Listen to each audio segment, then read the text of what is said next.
नेताओं को यूपी चुनाव में भेजा जा सकता है। चुनाव प्रबंधन का अनुभव रखने वाले करीब 80 बीजेपी नेताओं को यूपी भेजने की तैयारी है। प्रदेश बीजेपी ने इन सभी नेताओं को की लिस्ट बनाकर दिल्ली भेजा है, जिसमें संगठन महामंत्री अजय कुमार, महामंत्री कुलदीप कुमार, मंत्री धन सिंह रावत, विधायक महेंद्र भट्ट और विनोद कंडारी जैसे नाम शामिल हैं, जिन्हें यूपी भेजा जा सकता है।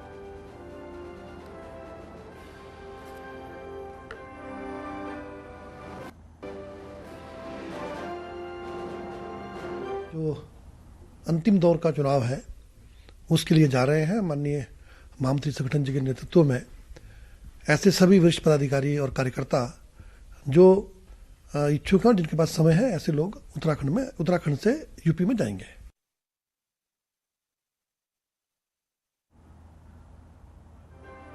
दीपांकर हमारे साथ हमारे सहयोगी जुड़े हुए हैं। दीपांकर, क्योंकि 3 चरणों का मतदान तो अब यूपी में कल के बाद हो ही जाएगा, अब 4 चरण बचते हैं, जिसमें अवध और खास तौर से पूर्वांचल। वो जो नेताओं के नाम जो लिस्ट बनी है, जरा उनके बारे में बताइएगा और किस तरह से प्रचार प्रसार में ये सहयोग करने वाले हैं।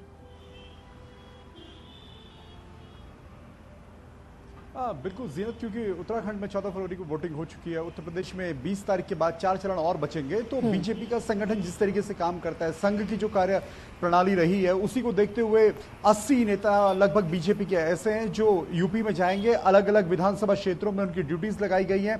चुनाव प्रबंधन की बातें होती हैं, वहां पर बूथ मैनेजमेंट होता है। जब आप बाहर से होते हैं तो आपके पास भी एक मैनेजमेंट की जिम्मेदारी होती है। जिस तरह उत्तराखंड में बिहार, उत्तर प्रदेश से अलग अलग लोग यहाँ पर आए थे, इस तरह उत्तराखंड के नेता जाएंगे, जिनमें संगठन महामंत्री अजय कुमार है, प्रदेश महामंत्री जिनकी हम बात सुन रहे थे कुलदीप कुमार है, धन सिंह रावत है, जो इससे पहले छत्तीसगढ़, बिहार, झारखंड, पश्चिम बंगाल, बाकी जगहों पर भी ये नेता ड्यूटी कर चुके हैं। तो जब तक कि उत्तराखंड में रिजल्ट आए, उससे पहले जो नेताओं का खाली वक्त है, बीजेपी उस मैनेजमेंट को भी देखना चाहती है और इन सभी नेताओं की ड्यूटीज बहुत जल्द इनको अलॉट होगी दिल्ली से, जैसे लिस्ट फाइनल होगी। और फिर चौथे चरण से पहले ये सभी नेता उत्तर प्रदेश के अलग अलग विधानसभा क्षेत्रों में पहुंचेंगे। जीनत, कुछ बड़े नाम जो सामने आए हो इस लिस्ट में, दीपांकर?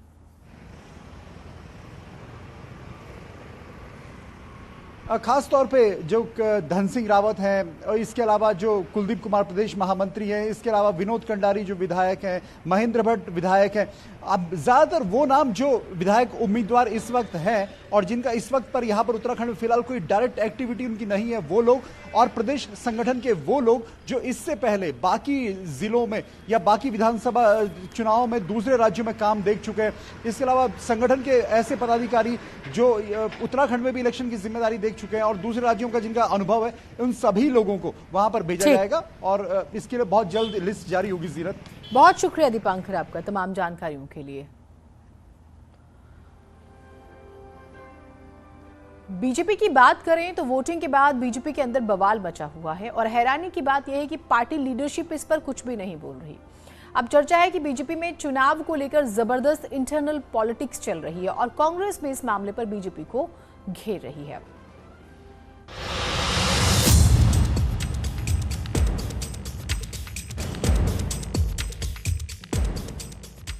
हरिद्वार की लक्सर सीट से सिटिंग विधायक और पार्टी कैंडिडेट संजय गुप्ता ने पार्टी अध्यक्ष मदन कौशिक पर उन्हें हराने का आरोप लगाया और कौशिक की संपत्ति की जांच की मांग की।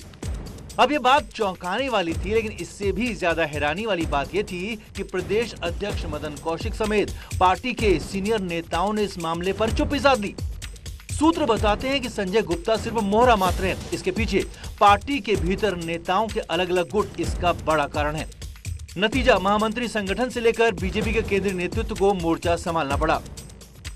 माननीय विधायक संजय गुप्ता जी का प्रकरण है, चाहे गैतोड़ी जी का प्रकरण है, चाहे अपने चीमा जी का प्रकरण है, इन सभी मामलों में जिन परिस्थितियों में उन्होंने बयान दिया है उसका संज्ञान पार्टी ले रही है और निश्चित रूप से अगर कोई अनुशासनहीनता होगी तो उन पर कार्रवाई होगी।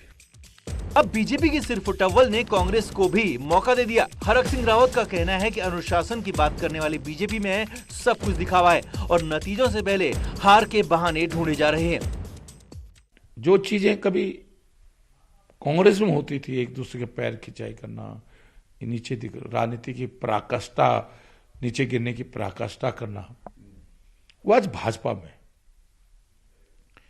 जो हम कहते थे भाजपा का संगठन बहुत मजबूत है, भाजपा कार्यकर्ताओं की पार्टी है, वो सब चीजें दिखावा हो गई हैं भाजपा में। बीजेपी में मचे इस घमासान के कई मायने निकाले जा रहे हैं। चर्चा ये भी है कि अगर परिणाम अनुकूल रहा तो ठीक, और परिणाम अनुकूल नहीं रहा तो इसी विरोध को बेस बनाकर पार्टी प्रदेश संगठन पर ठीकरा फोड़ा जा सकता है। हालांकि केंद्रीय नेतृत्व प्रदेश बीजेपी के नेताओं को एक एक कर दिल्ली बुलाकर डैमेज कंट्रोल में जुटा हुआ है। देहरादून से न्यूज 18 के लिए सुनिए नवप्रभात की रिपोर्ट।